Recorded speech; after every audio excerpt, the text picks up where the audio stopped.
Hello दोस्तों, good morning. तो आज हम लोग डायमंड पावर इंफ्रास्ट्रक्चर लिमिटेड के बारे में समझेंगे। देखेंगे कि कंपनी का बिजनेस मॉडल क्या है एंड कंपनी ने रिसेंटली रिजल्ट अभी इनका आया है और रिजल्ट काफ़ी शानदार रहा है, काफ़ी ब्लॉकबस्टर रिजल्ट इन्होंने पोस्ट किए हैं जिसके बारे में भी हम डिटेल में समझेंगे। तो चलिए सबसे पहले हम इनके बिजनेस मॉडल के बारे में समझते हैं। तो diamond power infrastructure limited basically Gujarat based एक कंपनी है। इनका एक मैन्युफैक्चरिंग प्लांट है जो बड़ोदरा में है एंड इनका जो प्रोडक्ट पोर्टफोलियो अगर आप देखें तो ये integrated power transmission and distribution solution provider है। इसका मतलब क्या है? इसका मतलब ये है कि ये बेसिकली केबल्स मैन्युफैक्चर करते हैं जो इलेक्ट्रिसिटी में जो कंडक्टर्स लगते हैं बोर्ड्स में और जो इलेक्ट्रिसिटी ट्रांसमिशन में वो कंडक्टर्स ही मैन्युफैक्चर करते हैं। इसके अलावा इलेक्ट्रिसिटी के लिए जो ट्रांसमिशन टावर्स होते हैं वो ये मैन्युफैक्चर करते हैं। एंड बेसिकली अगर आप देखें तो ये इंडिया की इकलौती ऐसी कंपनी है जो ये सारे प्रोडक्ट एक रूफ के अंडर बनाती है। मीन्स इकलौती ऐसी कंपनी जो ये सारे प्रोडक्ट बनाती है, क्योंकि जो दूसरी कंपनियां अगर आप देखेंगे तो उनमें से कोई कंपनी केबल्स बनाती है तो कंडक्टर्स नहीं बनाती है, या केबल और कंडक्टर्स बनाती है तो ट्रांसमिशन टावर्स नहीं बनाती है। और ऐसे ही कोई कंपनी अगर ट्रांसमिशन टावर्स बनाती है तो केबल्स या कंडक्टर्स नहीं मैन्युफैक्चर करती है। तो ये इकलौती ऐसी कंपनी है जो केबल्स, कंडक्टर्स और ट्रांसमिशन टावर्स तीनों मैन्युफैक्चर करती है। इनका एक ब्रांड है जिसके अंतर्गत ये अपने प्रोडक्ट को सेल करते हैं। ब्रांड का नाम है डाया कैप्स। एंड अगर आप देखें कि इनके ये इंडिया के टोटल 16 स्टेट्स में इनका जो नेटवर्क है और इनका एक ही मैन्युफैक्चरिंग प्लांट है जो कि बड़ोदरा में है। एंड कंपनी ने 2010-2011 में एक कैपेक्स प्लान किया था, काफ़ी बड़ा कैपेक्स प्लान किया था। लेकिन उस कैपेक्स के लिए जो लैंड एक्विजिशन करना था उसमें प्रॉब्लम्स आई।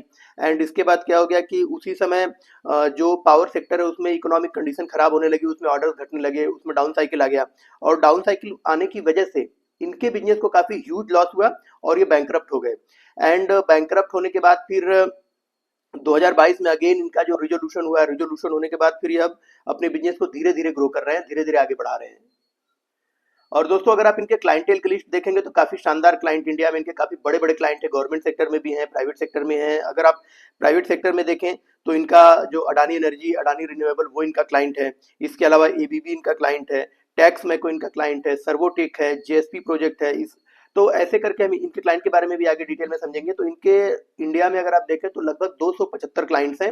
एंड मैनेजमेंट बोल रहा है कि अगले 2 से 3 सालों के अंदर ये 275 क्लाइंट की जो लिस्ट है इसको बढ़ा करके ये 2000 क्लाइंट तक लेके जाएंगे। और दोस्तों इनका जो क्वार्टर थ्री में अभी रिजल्ट आया था उसमें इनका जो रेवेन्यू है वो लगभग 474 करोड़ का रेवेन्यू इन्होंने जनरेट किया है। एंड इनके पास लगभग 3300 करोड़ का ऑर्डर बुक है। एंड इनके जो है 521 की अप्रूवल्स हैं। एंड अगर आप देखें तो इनके पास 275 कस्टमर्स हैं। और अगर क्वार्टर थ्री के इनके रिजल्ट को आप देखते हैं तो जो इनका रेवेन्यू है लास्ट ईयर के quarter three versus this year के क्वार्टर थ्री इनका 54% से ग्रो हुआ है ईयर ऑन ईयर बेसिस पर। और अगर आप क्वार्टर टू से क्वार्टर थ्री के रिजल्ट को कंपेयर करते हैं तो ये 8% से ग्रो हुआ है ईयर ऑन ईयर बेसिस पर। और अगर दोस्तों इनके रेवेन्यू को आप 9 मंथ बेसिस पर देखेंगे तो उसमें 55% की ग्रोथ दिखाई देगी आपको।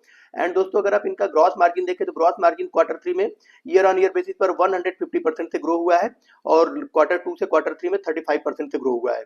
एंड अगर आप इनका जो ग्रॉस मार्जिन है उसको 9 मंथ बेसिस पर देखें तो लास्ट ईयर के 9 मंथ के कंपैरिजन में इस साल के 9 मंथ में ये 96% से ग्रो हुआ है। काफी शानदार मार्जिन ग्रोथ है, काफी शानदार रेवेन्यू ग्रोथ है इनका। एंड अगर आप इनका इबिट्टा देखते हैं तो quarter three versus quarter three में इनका इबिट्टा 335% से ग्रो हुआ है। एंड अगर आप क्वार्टर टू से कंपेयर करते हैं तो भी 52% की शानदार ग्रोथ आपको दिखाई देगी। और दोस्तों अगर आप इनके इबिट्टा को 9 मंथ बेसिस पर देखें तो इसमें 175% की जबरदस्त ग्रोथ आपको दिखाई देगी। और दोस्तों अगर आप इनका प्रॉफिट आफ्टर टैक्स देखें तो इनका profit after tax last year के क्वार्टर थ्री के कंपैरिजन में दिस ईयर के क्वार्टर थ्री में 692% से ग्रो हुआ है, मतलब लगभग 7 गुना हो गया है। एंड अगर आप इनका क्वार्टर टू से कंपेयर करेंगे तो इनका पैट 79% से ग्रो हुआ है। एंड अगर आप इनका पैट 9 मंथ बेसिस पर देखते हैं तो लास्ट ईयर के 9 मंथ के कंपैरिजन में दिस ईयर के 9 मंथ में 264% से ग्रो हुआ है। तो ओवरऑल अगर आप देखते हैं तो शानदार परफॉर्मेंस है पूरे के पूरे वायर एंड केबल सेगमेंट में। इस बार शानदार ग्रोथ आई है। आप देखें कि पॉलीकैब ने भी लगभग 40% की ग्रोथ दिखाई है, कुछ कंपनियों ने भी लगभग 45-50% की ग्रोथ दिखाई है। और अगर आप देखें तो जो पूरा का पूरा वायर एंड केबल सेगमेंट है वही 19-20% के सीएजीआर से ग्रो कर रहा है। तो पूरे के पूरे सेगमेंट में 20% की अगर ग्रोथ है तो कोई कंपनी अगर 20% से कम ग्रो करती है तो माना जाता है कि वो जो है कि लगार्ड कंपनी है, उसमें आपको निवेश नहीं करना चाहिए क्योंकि उसका ग्रोथ काफ़ी कम है कंपेयर टू इंडस्ट्री। लेकिन अगर कोई कंपनी वहाँ से 2 टाइम से ज़्यादा ग्रो कर रही तो मतलब है ये कि उस कंपनी के अंदर शानदार ग्रोथ है, जैसे कि इन्होंने भाई 54% का ग्रोथ दिखाया है। एंड पॉलीकैब के बारे में हमने डिस्कस किया कि उसने 40% का ग्रोथ दिखाया है। और अगर आप एक तीसरी कंपनी आरआर केबल उसमें देखें तो उसका तो लगभग उसने भी 50% की ग्रोथ दिखाई है। तो शानदार ग्रोथ दिखाई दे रही है इन कंपनियों में। और दोस्तों अगर आप इनके रेवेन्यू को देखें तो जो लगभग 307 करोड़ हुआ करता था लास्ट ईयर के क्वार्टर थ्री में, वो भी बढ़कर के लगभग 474 करोड़ हो चुका है। इनका ग्रॉस मार्जिन जो क्वार्टर थ्री 525 में 14.3% हुआ करता था, वो भी जबरदस्त रूप से बढ़ चुका है, 23.3% हो गया दिस ईयर के क्वार्टर थ्री में। एंड अगर आप इनका इबिट्टा देखते हैं तो जो इनका इबिट्टा 5.2% हुआ करता था लास्ट ईयर के क्वार्टर थ्री में, वो भी बढ़कर के लगभग 14.7% हो चुका है। तो ओवरऑल हर पैरामीटर पर इनका जो परफॉर्मेंस है काफी शानदार है। पैट में अगर आप इनका पैट मार्जिन देखें तो लास्ट ईयर के क्वार्टर थ्री में इनका 2% पैट मार्जिन हुआ करता था, वो बढ़कर के अभी 10.5% हो चुका है। और दोस्तों अगर आप इनके इस ग्रोथ को प्रोडक्ट वाइज देखेंगे तो जो एलटी केबल है, एलटी केबल में आपको 23% की सेल ग्रोथ है। अगर आप इनके टोटल रेवेन्यू को अगर आप बाइफरकेट करते हैं इनके प्रोडक्ट वाइज, तो जो एलटी केबल है, एलटी केबल से इनके टोटल रेवेन्यू का 23% कंट्रीब्यूशन आया है। एंड जो एचटी केबल है उससे लगभग 41% कंट्रीब्यूशन आया है। एंड इसके अलावा जो कंडक्टर बिजनेस है, कंडक्टर बिजनेस से लगभग 36% का रेवेन्यू कंट्रीब्यूट हुआ है। और दोस्तों अगर आप इनका प्रॉफिट एंड लॉस स्टेटमेंट देखें तो जो इनका कॉस्ट ऑफ गुड्स सोल्ड है, जो जिसे हम कॉग्स बोलते हैं, कॉग्स अगर आप देखते हैं तो दिस ईयर के क्वार्टर थ्री में 76.7% है। और अगर आप इसको लास्ट ईयर के क्वार्टर थ्री से कंपेयर करें तो लास्ट ईयर के क्वार्टर थ्री में ये इनका 85.7% था। तो मतलब क्या है कि इनका जो कॉग्स है वो कम हुआ है कंपेयर टू लास्ट ईयर के क्वार्टर थ्री, तो ये इनके बिजनेस के लिए काफी अच्छी बात है। मीन्स कि इनकी जो लागत है वो कम हुई है। एंड अगर आप इनका फाइनेंस कॉस्ट देखते हैं दोस्तों, तो इनके फाइनेंस कॉस्ट में थोड़ी सी प्रॉब्लम आपको दिखाई देगी। एक्चुअली इनका जो फाइनेंस कॉस्ट है लास्ट ईयर के क्वार्टर थ्री में 1.6% हुआ करता था, जो कि अभी बढ़ करके 2.3% हो चुका है। तो मीन्स क्या है कि मीन्स इनके ऊपर थोड़ा सा डेट बढ़ा हुआ है। तो लेकिन वो कोई ज्यादा बहुत ज्यादा चिंता करने वाली बात नहीं, ठीक है थोड़ा सा बढ़ा हुआ है, लेकिन इनका सेल्स भी बढ़ रहा है, इसके अलावा एक्सपेंशन भी कर रहे हैं। तो तो इनका जो फाइनेंस कॉस्ट है वो थोड़ा सा बढ़ना भी चाहिए, लेकिन बस हमको ये देखना चाहिए कि जो फाइनेंस कॉस्ट है ये कंट्रोल में रहे, ये कोई एक लिमिट से ज्यादा ना चला जाए, नहीं तो फिर पता चलता है कि इनके बिजनेस के ऊपर नेगेटिव इंपैक्ट आते हैं जब डाउन साइकिल स्टार्ट होता है तो। और दोस्तों अगर आप इनका जो ये ग्रोथ आया है इसमें अगर की ग्रोथ ड्राइवर देखते हैं तो इनका जो रिटेल सेगमेंट है उसमें 100% की ग्रोथ आई है क्वार्टर ऑन क्वार्टर बेसिस पर। तो क्वार्टर ऑन क्वार्टर बेसिस पर 100% की ग्रोथ आने का मतलब क्या है कि लास्ट ईयर के Q2 में इन्होंने इस साल के Q2 में इन्होंने जितना प्रोडक्ट सेल किया था उससे 100% ज्यादा जस्ट 3 महीने बाद इन्होंने सेल कर दिया है। तो ये इनके ग्रोथ जो बिजनेस के ग्रोथ का मेन ड्राइवर है। एंड इसके लिए मैनेजमेंट ने बताया है कि जो हमारा एक्स्ट्रा हाई वोल्टेज वाला सेगमेंट है उसमें हमको काफी हैवी ग्रोथ दिखाई दे रही है, काफी लार्ज ग्रोथ दिखाई दे रही है। और ये उस ग्रोथ को कैटर करने के लिए ये अपना कैपेसिटी एक्सपेंशन भी कर रहे हैं। एंड उससे रिलेटेड प्रोडक्ट मैन्युफैक्चरिंग के ऊपर ज्यादा फोकस कर रहा है मैनेजमेंट। और दोस्तों इन्होंने अपना मार्जिन मैनेज करने के लिए इन्होंने क्या किया है कि जो ये रॉ मटेरियल जो ये परचेज करते थे अपने जो केबल ये वायर बनाते हैं ये, उसमें जो बेसिकली जो पॉलीमर्स और जो स्टील यूज होता है उसको इन्होंने क्या किया था कि पहले ही कम रेट पर परचेज कर लिया था जब ये प्राइस हाइक होने से पहले, जिसकी वजह से इनका रिस्क मिटिगेट हो गया। एंड इसके अलावा जो इनका मार्जिन है वो मैनेज हो गया। एंड इसके अलावा इन्होंने कॉस्ट ऑप्टिमाइजेशन से रिलेटेड कई तरीके के प्रोग्राम्स किए जिससे आप देखेंगे कि जो इनका ऑपरेशनल एक्सेलेंस है वो काफी बढ़ गया। बाकी मैनेजमेंट ने आगे अपने अगले 2 साल का रोड मैप भी दिखाया है। मैनेजमेंट ने बोला है कि ये न्यूअर टेक्नोलॉजीज मतलब नई नई टेक्नोलॉजीज में इन्वेस्टमेंट अपना बढ़ा रहे हैं। इसके अलावा नया प्रोडक्ट सेगमेंट में भी अपना इन्वेस्टमेंट बढ़ा रहे हैं, नए नए प्रोडक्ट के लॉन्च करेंगे, अभी कुछ कर भी रहे हैं और कुछ आने वाले कमिंग क्वार्टर्स में नए प्रोडक्ट और भी लॉन्च करेंगे। इसके अलावा ये जो बैलेंसिंग इक्विपमेंट है उसको ऐड कर रहे हैं। एंड इसके बाद इन्होंने क्या किया अभी कि जो एनर्जी एफिशिएंट मशीन्स हैं वो मशीन्स ये अपने प्लांट के अंदर अपग्रेड कर रहे हैं, पुरानी टेक्नोलॉजीज को हटा रहे हैं और नई टेक्नोलॉजी को अडॉप्ट कर रहे हैं। इसके अलावा इन्वेंट्री मैनेजमेंट को ऑटोमेटेड कर रहे हैं। एंड मैनेजमेंट फोकस कर रहा है जो अपना रिटेल सेगमेंट का बिजनेस है उसके ऊपर। एंड इसके अलावा जो नया एनर्जी प्रोडक्ट होते हैं जैसे सोलर एनर्जी है या जो रिन्यूएबल एनर्जी है उनके लिए प्रोडक्ट मैन्युफैक्चरिंग करने में मैनेजमेंट ज्यादा फोकस कर रहा है। और इन्होंने इसके अलावा अपनी कंपनी का पूरी तरीके से डिजिटल ट्रांसफॉर्मेशन कर रहे हैं। आप देखें कि ये जीटी भारत के साथ मिलकर के डिजिटल प्रोग्राम चला रहे हैं जिससे कि ये कंपनी का अंदर का जो वर्किंग है वो पूरी तरीके से पेपरलेस हो जाएगी। एंड इसके अलावा इनका पूरा का पूरा बिजनेस जो है रिटेलर सेंट्रिक हो जाएगा, रिटेलर के ऊपर फोकस करेंगे ये। एंड इसके अलावा ये अपने सिस्टम में HRMS और CRM जो सॉफ्टवेयर है उसको इनेबल कर रहे हैं या उसको अडॉप्ट कर रहे हैं उस सॉफ्टवेयर को, जिसकी वजह से इनकी जो इनकी जो प्राइसिंग है वो पूरी तरीके से ऑनलाइन हो जाएगी। एंड इसके अलावा फिर ये क्या कर रहे हैं कि प्रोक्योरमेंट प्रोसेस को पूरी तरीके से डिजिटल कर रहे हैं, जिसकी वजह से इनका जो इंक्वायरी है या ऑप्शन है या फिर जो रिलीज या परचेज ऑर्डर है वो सारा का सारा कंप्लीटली ऑनलाइन हो जाएगा। इसके अलावा ये अपने इन्वेंट्री मैनेजमेंट और लॉजिस्टिक्स को भी ऑनलाइन कर रहे हैं, उसको भी डिजिटली ट्रांसफॉर्म कर रहे हैं। फिर इन्होंने अभी क्या किया कि अपना ऑडिटर चेंज किया, इन्होंने ईवाई इंडिया को अपना इंटरनल ऑडिटर बनाया जो कि काफ़ी रेप्यूटेड ऑडिटर है।